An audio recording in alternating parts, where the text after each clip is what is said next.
welcome back to the second part of my discussion with Sam Goldsworthy. Today we will take a closer look at the impacts of pandemic on airport staff, passenger experience and digitalisation. Speaking of uncertainty, another point I would like to touch on is, from the operational point of view, the impact of skill fade on airport staff. And what I mean in particular would be security and ramp employees, because of the training requirements that they have, the length of it, and the vetting period. How high is the risk of losing experienced staff, and how it affects your I would say the risk is very high. We've had to make redundancies ourselves this year, and we have lost very experienced staff. Nearly all of our business partners have had to make redundancy. And then on top of that, we've not had a significant operation in nearly 12 months now. So it's not just the skill and the knowledge, but it always takes time at the beginning of a season to build up to peak performance. We've not had that now for 12 months. So you're almost coming into a perfect storm where we could see almost a rapid return to an operation, which means we have to get all the staff repassed up because their passes have been effectively furloughed along with them. Have to retrain their skill and their knowledge so that they're able to do the job, and then you've got to build up to that peak performance, which takes a little bit of time. We see it every year. It takes 2 or 3 months as you go into the summer season for the operation to get really, really slick and efficient. And that's just after sort of a normal 3 to 4 quieter period with the odd peak throughout the winter. We're now seeing a situation where we've not had a serious operation for 12 months coming up to it. The staff are going to be operating in a much different environment to where they have previously. We've had a few sort of core staff still operating, but the vast majority have been on furlough. And we're very grateful for the flexi furlough scheme, because it has meant we've been able to keep staff, whereas if it hadn't have existed, we would have had to start from scratch.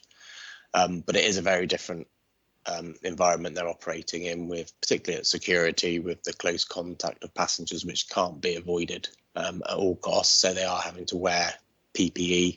The throughput is a little bit slower because passengers are more spread out than they used to be. So it's quite a challenging environment. So I think it is a big risk, and the added uncertainty of when will it all pick up means that until we get some sort of certainty on that, and based on the last 12 months, the only certainty is that it'll be uncertain. So that becomes difficult. If we kind of knew, yes, it's going to really pick up in June, July, you can start your planning ahead of times. But at the minute, what we've seen, particularly in the build up to Christmas and after that, is that there has been no sort of long-term forecasting, because no one knows what to long-term forecast against. So this sort of lockdown this time was in March last year, it was very sudden and it was very sort of certain. The airline stopped and it was endless period. This time it was a much more gradual slowdown as the regulations came in. They were only sort of cancelling a couple of days out just because they didn't know what the future held. That was a little bit harder to plan for, really, because you're getting very sort of late notice because of the circumstances. There was no way to avoid that on when the flights weren't going to operating and when you had to step your resources down. So I can see that again being the same in reverse. When we start to build up, it could be very late notice. Suddenly the restrictions could be lifted, or the ability to fly could come in. So that's probably the biggest risk, is that it comes back very quickly. I think that might be slightly more unlikely. I can imagine it being a gradual build up, because we'd want to, once people start seeing that you can fly, maybe beginning domestically, then the confidence starts to return and the airlines can put on more flights, and hopefully it will build a sort of a measured pace which we will be able to cope with. I think it's only fair to say that covering for those critical positions, in terms of the training and the vetting, all the procedures, it can easily take between 3 to even 6 months. So it only shows how difficult of a planning scenario the airports are in. It is, but measures are being taken. So I know our security provider are bringing staffing. They're making the most of the flexi part of the flexi furlough scheme. So they are bringing staff in to keep all the sort of core staff in to keep their sort of training up to date as much as possible. We're doing that with our own staff as well, running sort of keep in touch days where they can come in, make sure their training's up to date and they're fully briefed on what's happening at the airport. Because it will be very different. Some people have not been on site now for months and months, so it's important that we sort of hold virtual sessions where we can show them what the terminal looks like, go through the sort of plans for how it will operate. So there is stuff that can be done to help staff prepare for it. To mitigate. And then obviously the vital part is the communication to passengers so that they're aware of what they need to do prior to arrival of the airport, what tests they need to have in place, what forms they need to have filled out, and that's key really, because that's an added process to what the passenger journey. So we need to make sure that they're fully aware of what needs to be done. Passenger journey. That takes us to the next point of our discussion, because now that we know how the operations look, I wanted to touch on the passenger experience. And the first question that comes to my mind: does it even exist? Can we even talk about passenger experience as such, apart from providing safe environment for them to travel, to enable the travel? I think that's where the buck has to stop at the minute. It has to be a safe. That's your number one priority, is that passengers have to feel safe when they come onto the airport, when they get onto the aircraft, and when they arrive back at the airport. I mean, I think a passenger is what we've always built the airport on. Is an amazing journey starts here. Is our strap line, and the passenger experience has got to be there. Albeit at the minute, it is not a usual passenger experience. And what we've seen is that passengers, on the whole, are very accepting of that. Where I think the frustrations we're beginning to see creep in from passengers is when they haven't got the right form. So if there's a delay to an aircraft and they had, say, a test 72 hours ago, suddenly they could find that their test is no longer valid. So I think that's what passengers are finding more frustrating, rather than the actual experience at the airport, is this sort of additional checks and forms that they've had to fill out if those are not accepted or if they've not been filled out correctly. But there's no doubt at the minute that the passenger experience is not as good as it was in 2019, but I still think it's as good as we can possibly make it at the minute. And the key point is that it is COVID safe. We have social distancing in place. We do everything we can to make sure that they feel secure and that they can travel safely. And that's got to be the priority at the minute. So what would be your recipe to sort of try and balance between operational efficiency, that is critical for airports now in this, I think it's safe to say, survival mode, against the regulation and health and safety compliance, and the remains of the passenger experience that you are still trying to provide? I think that's the tricky one. I think at the minute, with lower loads, it's easier to strike that balance. I can see when the loads become higher, that operational efficiency is going to become more and more important. It's actually a very difficult question to answer. So I would say at the minute, safety almost outweighs operational efficiency, albeit we're in obviously very difficult times. So we're looking everywhere we can to make savings. We're only opening areas that we absolutely have to, which helps us in a way, because then we're only having to focus on keeping smaller areas safe and secure, keeping it hygienic. So you do everything you can outside of where your passengers are going to be to make your efficiencies. And then it's hoping, I guess, a little bit that technology will come to us. So at the minute, the sort of pre-departure checks and the arrival checks are very resource heavy in terms of staffing. Most of it's either paperwork or checking a QR code. So if this is going to be a long term, which it may well be, we're yet to see, it's then looking at technology to see whether it can be added into sort of self-service kiosks to check the codes to make sure that everything is in place. And that's where you'll probably have to go to make efficiencies, because you want to limit at all possible contact between staff and passengers to keep your sort of social distancing. So it's whether, if this is long term, we can introduce, the industry can find technologies that will enable QR codes to be checked on self-service tickets, and that's got to be the way forward, really. And I think that takes us to an interesting aspect of the pandemic as a whole, which would be opportunities. Because some people say that with the current situation, we can treat it as a planning and operating reset in a way, which also gives us a chance to look at old ways of doing things from a new angle. And you also mentioned a new airline, Jet2, coming in spring, which sounds quite positive given the situation as well. So from your point of view and the Bristol airport, have you already identified any of those opportunities? At the moment, our key focus will be on security. It is a unique position. So as I mentioned, we're normally operating 10 or 12 lanes in a peak summer, which makes introducing continuous improvement changes up there very challenging when you're looking at getting it across 300 staff. So we have identified security as an area we want to focus on, because we've got a sort of a unique opportunity with a very small select team operating up in security to try and introduce some sort of improvement measures and make some changes to assess if they have the impact we're expecting. It's difficult because you've not got the passenger throughput you normally would have to truly test changes.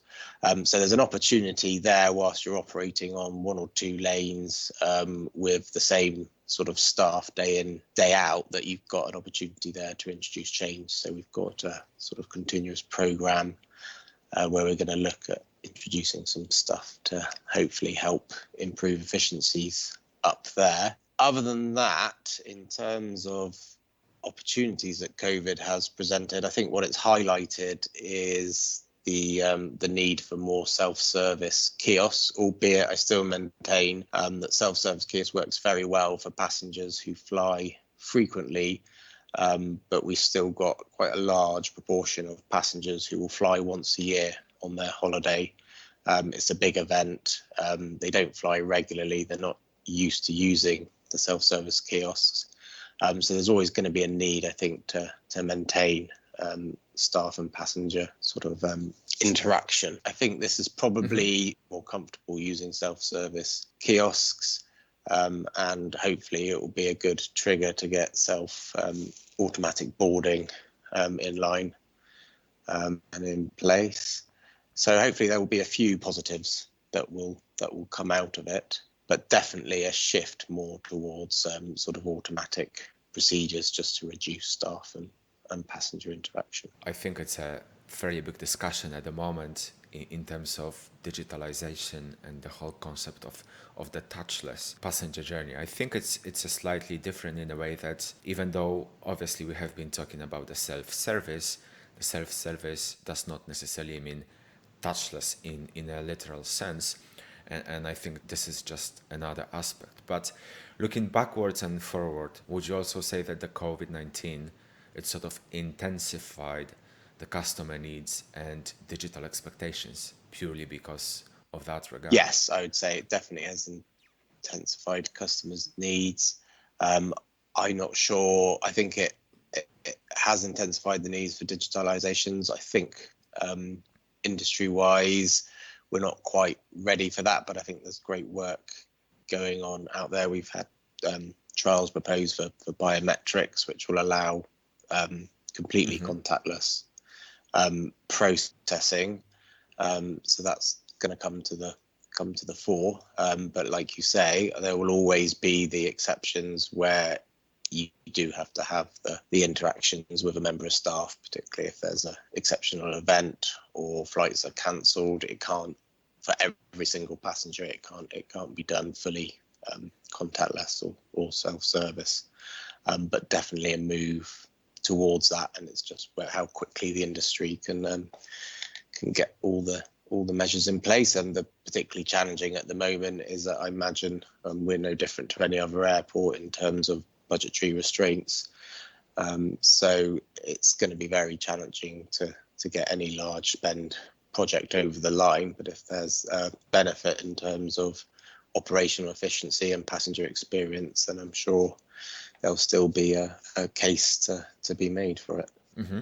It could be a little bit convoluted or might even sound counterlogical, but in terms of the opportunities and the passenger experience, this is also one thing that is being discussed, that this is actually a good time for those long-term investments, because there is no doubt that the industry will recover. It's gonna be shifted by a couple of years, maybe 3, maybe 4 years. Exactly, we are still to see that. Yeah. But it is coming, and the forecasts are not really going away. So in a way, something that you already mentioned, like in the period of this low demand, you can try and test new things. And I think that can work particularly or equally well for actually infrastructure changes, for example. Yeah, I mean, yes, yes. In one way, you're right. There's never actually a better time to make infrastructure changes when you've got a quiet operation. Our biggest challenge over the last 10 years, because we've had sort of continuous growth since 2008, and we've carried out some large infrastructure programs around a very busy operation.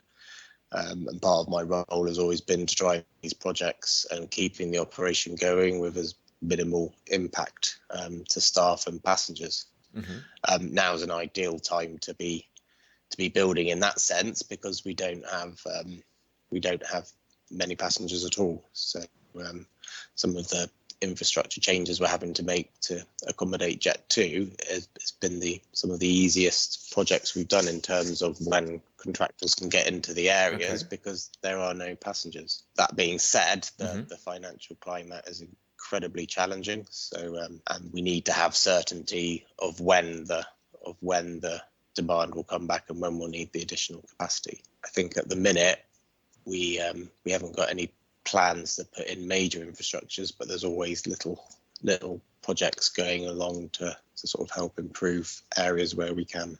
Mm-hmm. Perfect. Thank you very much. And I think one prevalent thing coming from all those discussions is pretty much the same. It is in line with what we have seen already, what we have been talking about from the very beginning of this situation, which is a little bit of clarity and also standardization. Like you said, we need passengers for the airlines to sell the tickets and for the airports to process them. But without the demand, there is only so much we can do, or so little that we can do. Thank you very much for all your insights and the experience that you've shared with us today. Can you just give us some highlights and the key takeaways from our today's discussion, just to summarize? Yeah, so I think the highlights are it's an incredibly challenging time for everyone across the board, but for the airline industry has been very hard hit. I believe that there's pent up demand out there for people to fly. It's safe to do so. So currently I see our job is to make sure we have everything in place that will enable people to fly safely in line with all the tests required and all the forms that they need to do. Mm-hmm. And we're working very hard to make sure that when the operation resumes, we will be ready to do so and make sure that passengers can fly safely and that our staff are kept safe. But the uncertainty has been incredibly difficult to manage. But it's something that has been not a good challenge to have, but has definitely been something that I've never seen in 18 years in the industry. So it's been a challenge that I'm glad that we're sort of rising to, and just cannot wait for flights to resume and passengers to be able to fly, like all of us. Like all of us. Okay, thank you very much. Let me wish you all the best for yourself and the Bristol and the operations, all the staff and passengers as well. And let's hope that the situation gets better sooner rather than later. Thanks again for joining us today. It's been a pleasure to have you here, Sam. Thank you. You're welcome. Thank you all for listening to this episode of About Consulting Podcast. Stay tuned for new episodes to come and keep well until we hear each other again.